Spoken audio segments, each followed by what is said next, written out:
Esta es una clase acerca del sistema muscular para complementar la que les envié, que se llama clase 2, anatomía 1. Aquí vamos a hablar algo sobre puntualmente y específicamente sobre el sistema muscular, sabiendo entonces que está compuesto principalmente por el órgano que llamamos músculo, el cual tiene una característica única, que es la de poderse deformar. El músculo tiene esta facultad que es única y exclusiva de poder deformar para así crear entonces el movimiento.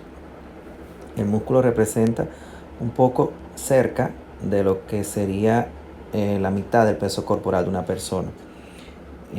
Aproximadamente representa en un individuo, digamos promedio de 70 kilogramos, pues entonces representa unos 30 kilogramos de su peso total. Repartiéndose esto, 7 kilogramos en los miembros superiores y 13 kilogramos para los miembros inferiores. Esto varía atendiendo al tipo de actividad física que tenga la persona. Una persona que sea, por ejemplo, atlética, que tenga sus músculos bien desarrollados, que sea fisiculturista, el peso del tejido muscular va obviamente a representar mucho más, hasta un 50% del peso total. Una persona que sea estática y sedentaria, pues va a tener mucho menos masa muscular. Sabemos que atendiendo a su histología, o sea, histológicamente, tenemos tres tipos de fibras musculares o de tejido muscular. Está el tejido estriado o músculo estriado, por una serie de intercepciones transversales que tiene, que le da esa apariencia de estriaciones, tal cual se llama así. Entonces está el músculo estriado esquelético, que es al que más nos vamos a hacer referencia, y está el músculo estriado cardíaco, que se diferencia del anterior principalmente porque este es involuntario. O sea, el músculo cardíaco es involuntario. El músculo esquelético, pues sabemos que sí tenemos control sobre él. Existe también un músculo liso, el cual es involuntario, también tiene una función autonómica, es decir, fuera e independiente, y lo vemos en las vísceras, en el intestino, en el árbol respiratorio. Así, a grosso modo, esta diferencia aquí está en el medio: el músculo esquelético, músculo cardíaco y el músculo liso.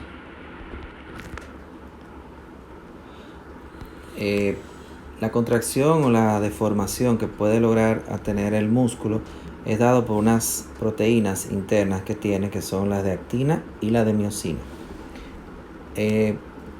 Existe una relación entre dos fibras de actina entre una de miosina. Al producirse el estímulo nervioso, se atraen una proteína a la otra y entonces se entrecruzan, formando entonces la contracción muscular como la conocemos.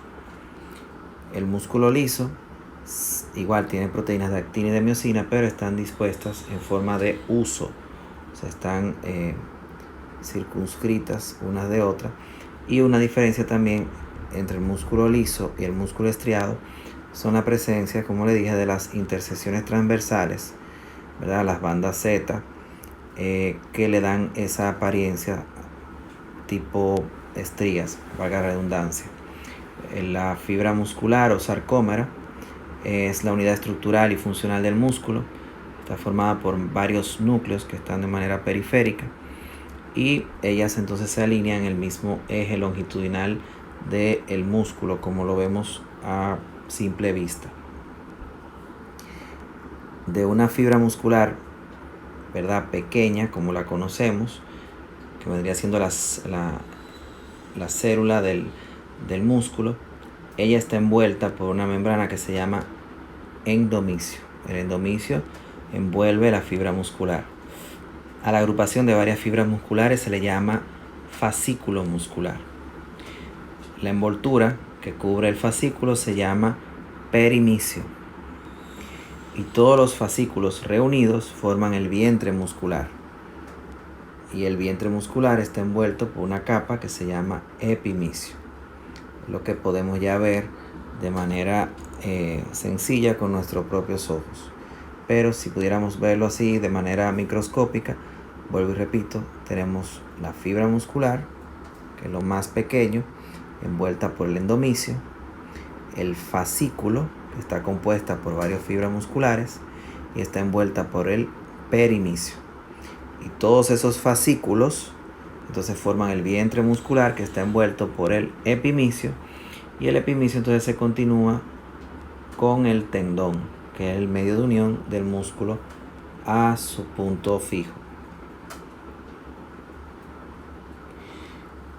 Según su forma, entonces clasificamos los músculos atendiendo a las dimensiones, similar a como clasificamos los huesos.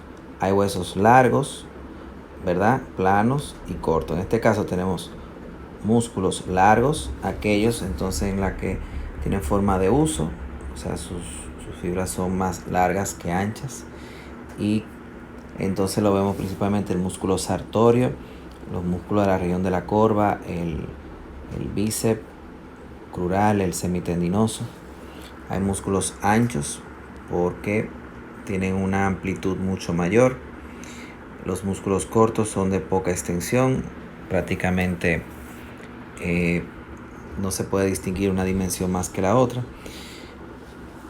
Los penniformes son aquellos en los cuales sus fibras están a cada lado del tendón como si fueran las valvas de una pluma. Están también los músculos anulares, son aquellos que son circunferenciales, o sea, hacen una circunferencia en todas sus inserciones y hacen las veces de un esfínter, o sea, ayudan a cerrar cualquier cavidad. Por ejemplo, hay un orbicular en los ojos, hay un orbicular en la boca. Existe también un esfínter, como sabemos, en el ano y en otras áreas del cuerpo, y la función es cerrar. Músculos que convergen, todas sus fibras se agrupan y se disponen hacia un tendón. Por ejemplo, es el caso de el pectoral mayor. Sus fibras son convergentes, el deltoides también. Músculos cuadrados por su forma, ¿verdad? También se le menciona así a algunos músculos por la forma que tienen, cuadrado, triangular. De esa manera entonces también la idea es poderlos identificar. Hay músculos que por tener varios vientres musculares son digástricos. De hecho hay uno en el cuello que se llama así músculo digástrico. Está también el bíceps braquial, el bíceps crural, son músculos digástricos. Hay poligástricos que tienen más de dos, por ejemplo el tríceps braquial, el tríceps sural, el cuádriceps son poligástricos.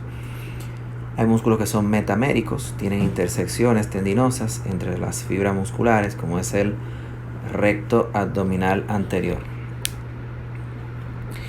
Según las inserciones, la más común es que sea tendinosa, pero igual puede ser una inserción carnosa, como por ejemplo y tendinomuscular, por ejemplo, que no hay casi prácticamente tendón. Por ejemplo, el semimembranoso termina prácticamente músculo a hueso, no hay un tendón definido que se interponga en su inserción. Hay una arcada fibrosa algunas veces, por ejemplo el sóleo tiene una inserción tanto en la tibia como en el peroné y hace un arco fibroso entre cada hueso. Según la contracción, el tipo de contracción básico hay tres. Está la isométrica, en la cual el músculo se contrae más no se deforma. Por ejemplo, el cuádriceps, cuando estamos de pie, él se mantiene contraído para mantenernos en bipedestación, pero no se acorta. Cuando el músculo se acorta, ¿verdad?, que deja un punto fijo y el otro se contrae, entonces se llama una contracción concéntrica. El músculo se deforma y disminuye su longitud. Lo contrario entonces es una contracción excéntrica, cuando el músculo aumenta su longitud.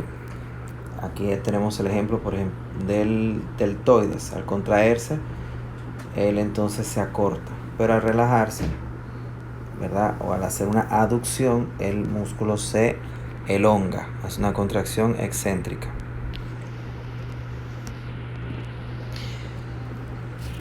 El músculo tiene una serie de terminaciones, además de tendones, puede ser en aponeurosis o puede formar aponeurosis, que no son más que membranas que envuelven músculos. Por ejemplo, a nivel abdominal, la inserción de todos esos músculos en la región abdominal forman aponeurosis que sirven para separarlos y para envolverlos. Más pequeños, pero de igual manera, las fascias. Las fascias tienen una composición más laxa, una fibroelástica, un tejido fibroelástico separa un miembro en varios tabiques. Por ejemplo, en este caso la pierna, un corte transversal, hay fascias que dividen los músculos, los separa. Por ejemplo, en la pierna, por ejemplo, hay uno anterior, un grupo lateral y un grupo posterior. Importante, por ejemplo, en los abordajes quirúrgicos, yo sé o debo saber qué hay en el compartimiento anterior, en el lateral y en el posterior. Igual, cuando, por ejemplo, se inflama o aumenta el volumen o el contenido de un compartimiento, o se estrecha, se fibrosa, se acorta la envoltura, puede haber un aumento de la presión. Eso puede comprometer los vasos sanguíneos, que es lo que se llama síndrome compartimental. Y el tratamiento que se hace, por ejemplo, en estos casos es de abrir las fascias, hacer una fasciotomía. Los movimientos, entonces, como los conocemos, sabemos que las articulaciones son las bisagras que ayudan a unir los huesos, pero el músculo es el efector de ese movimiento. Entonces, los movimientos en los cuales el ángulo de una articulación disminuye es lo que se llama flexión. O sea, en el caso, por ejemplo, del codo, el ángulo de la articulación del codo disminuye al flexionarse. El antebrazo se acerca al brazo. La región antebraquial se acerca a la región braquial. En el caso, por ejemplo, de la rodilla, la pierna se acerca al muslo. Eso es flexión. Caso contrario, entonces, extensión. O sea, el aumento del ángulo de una articulación, el movimiento que hace que se aleje, ¿verdad? En este caso, el muslo de la pierna se llama extensión. Que se aleje el antebrazo del brazo se llama extensión. Existe un movimiento de flexión y extensión que cambia un poco la definición general, por ejemplo, en algunas áreas del cuerpo. Por ejemplo, en el cuello, flexión es el movimiento que acerca el mentón a la región torácica. Lo contrario, o sea, la nuca a la región torácica se llama extensión. En el tobillo hay dos tipos de flexiones. Cuando se elevan los dedos se llama flexión dorsal, porque el dorso del pie se levanta. Y cuando los pies se echan hacia abajo, la planta del pie se echa hacia abajo, se llama flexión plantar, porque por definición los dos movimientos acortan el ángulo de la articulación del tobillo. Entonces hay dos flexiones: flexión dorsal, flexión plantar. Hay movimientos de rotación, ¿verdad? Por medio del cual la estructura que se está en movimiento gira alrededor de su propio eje. Hay una rotación externa, rotación interna. En el antebrazo hay un movimiento especial de rotación que se llama pronación y supinación. La supinación es el movimiento que coloca la palma de la mano hacia adelante, y la pronación es lo contrario, es el movimiento que coloca el dorso de la mano hacia adelante. Un movimiento también especial en el pie es la de inversión y eversión. Inversión es la de colocar la planta del pie hacia la línea media, y eversión lo contrario, la planta del pie hacia afuera de la línea media. Lo que es, aducción y abducción. Aducción es el movimiento por medio del cual un miembro se aleja de la línea media. Por ejemplo, en el caso del hombro, levantar todo lo que es el miembro superior, alejándolo de la línea media, se llama abducción. Como el movimiento se da en el hombro, se llama abducción del hombro. Caso contrario, acercar a la línea media se llama aducción. Los dedos también tienen aducción cuando se acercan todos a la línea media, y abducción cuando todos se separan. Hay un movimiento que reúne todos los anteriores, se llama circunducción. Aquí se dibuja una parábola, el miembro mueve y hace unos 360 grados de movimiento y se da principalmente en el hombro. En la cadera hay una especie de circunducción también, pero es más gráfica a nivel del hombro. Está también la antepulsión y retropulsión, o anteversión y retroversión. La antepulsión es el movimiento por medio del cual toda la estructura que se está en movimiento se desplaza por delante del plano coronal. La retropulsión, lo contrario, o sea, se va hacia atrás del plano coronal. Por ejemplo, echar la cabeza hacia adelante o hacia atrás, toda desplazada, ¿verdad? Se llama antepulsión, y lo contrario, retropulsión. En la escápula también se puede ver el caso de la antepulsión, cuando la escápula se desplaza hacia adelante del plano coronal, y lo contrario entonces es la retropulsión. Anteversión y retroversión. Inclinación lo vemos por ejemplo en la pelvis. Tomamos como referencia la porción ilíaca. Cuando se coloca hacia adelante se llama anteversión. Cuando se coloca hacia atrás entonces se llama retroversión. Se llama también nutación y connutación, los movimientos de la pelvis. Inclinación también ya es en el plano, un plano oblicuo, a través del cual cuando se eleva una hemipelvis u otra se llama entonces inclinación. Y ya la rotación la explicamos, que es cuando gira en torno a su propio eje. Todo el cuerpo o todas las articulaciones básicamente tienen estos movimientos. Es bueno que identifiquemos los músculos, por lo menos los superficiales, a este nivel en que estamos. Saber entonces que cada uno, dependiendo de la zona donde se encuentre, a veces pueden tener un nombre en general. Por ejemplo, los músculos de la cara, de la cabeza, son músculos de la expresión facial. Hay músculos que son orbiculares, tienen que ver con los ojos. Hay uno que es tal cual así, orbicular, de los párpados. Está el occipito frontal. Hay músculos de la boca. Hay un orbicular en la boca también que la cierra. Músculo de la nariz, hay músculos de la oreja o auriculares, hay músculos de la masticación, del cual conocemos temporal y macetero, son los más superficiales. En el cuello conocemos el esternocleidomastoideo, profundo del estanos escalenos. En la región del tórax, del torso, ¿verdad? Tenemos el pectoral mayor, que es el más superficial y palpable. A nivel abdominal tenemos el recto abdominal anterior, los oblicuos o músculos laterales del abdomen, el serrato. En el miembro superior tenemos el deltoides. En el plano anterior del brazo tenemos el bíceps, por dos vientres musculares que lo forman. En el antebrazo hay varios músculos. El que más superficial se puede ver es el brachiorradial o supinador largo, los músculos palmares o flexores del carpo. En la mano tenemos, a nivel del pulgar, tenemos los músculos de la eminencia tenar, del meñique tenemos la hipotenar y otros músculos intrínsecos en la mano. El miembro superior anteriormente flexiona, igual en el cuello anteriormente flexiona, lo mismo que el tronco. La cadera por igual flexiona el grupo anterior de sus músculos. Ya entonces en el muslo tenemos el cuádriceps, formado por 4 vientres musculares, el crural o vasto intermedio. Superficialmente tenemos el recto femoral anterior, el vasto externo y vasto interno. Componen el cuádriceps, que son los que forman el tendón rotuliano. Tenemos también el sartorio en el plano anterior del muslo, que es un músculo largo, un ejemplo de músculo largo. Ya profundamente tenemos los aductores. En la pierna tenemos entonces, que se puedan apreciar superficialmente, tenemos en el grupo lateral los peroneos, peroneo lateral largo, y en la pierna el grupo anterior, el tibial anterior propiamente dicho. En la rodilla, todos estos músculos de la región anterior extienden, son extensores de la rodilla.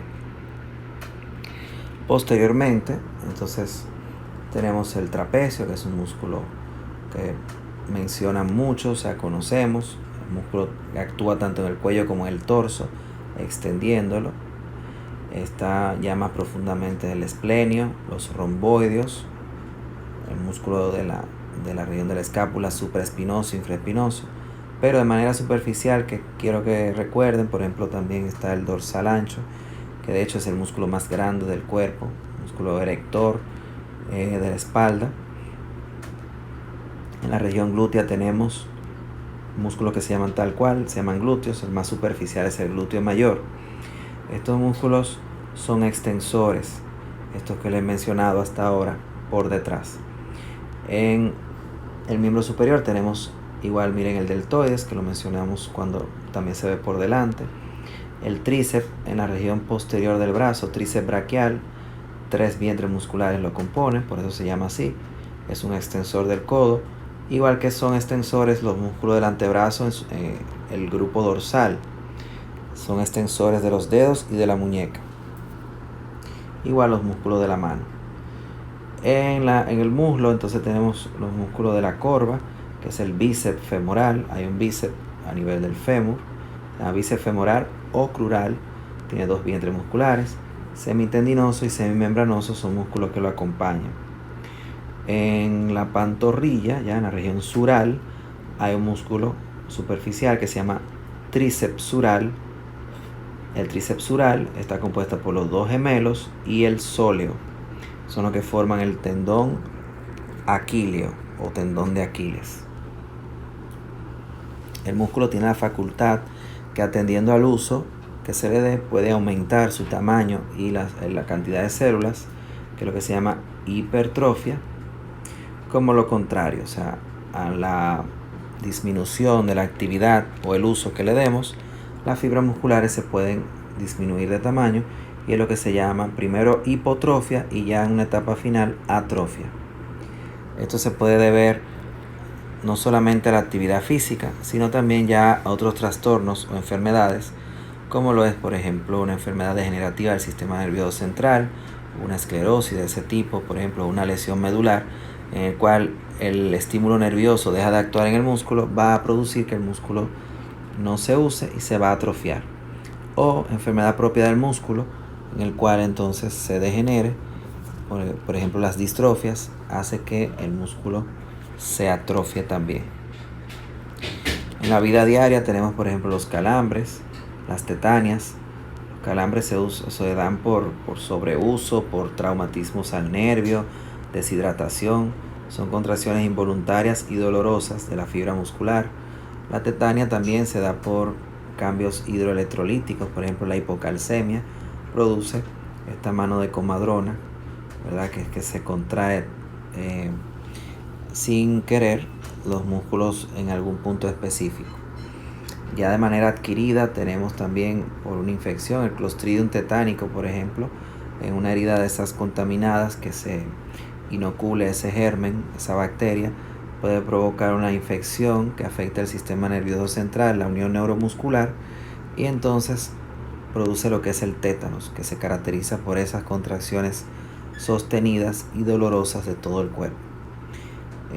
Aquí en esta imagen, la muerte de Marat se llama esta pintura, para representar lo que es el rigor mortis, o sea, después de la muerte, todas las proteínas de la fibra muscular se consumen y entonces hacen que el músculo se contraiga, tenga una fase de contracción en las primeras 3-4 horas, comienza después de la muerte, y el individuo, ¿verdad? Se puede apreciar que está duro y rígido, contraído. Eso dura aproximadamente de 12 a 24 horas, donde ya después del consumo de todas esas proteínas, pues vuelve otra vez a tornarse flácido el cuerpo.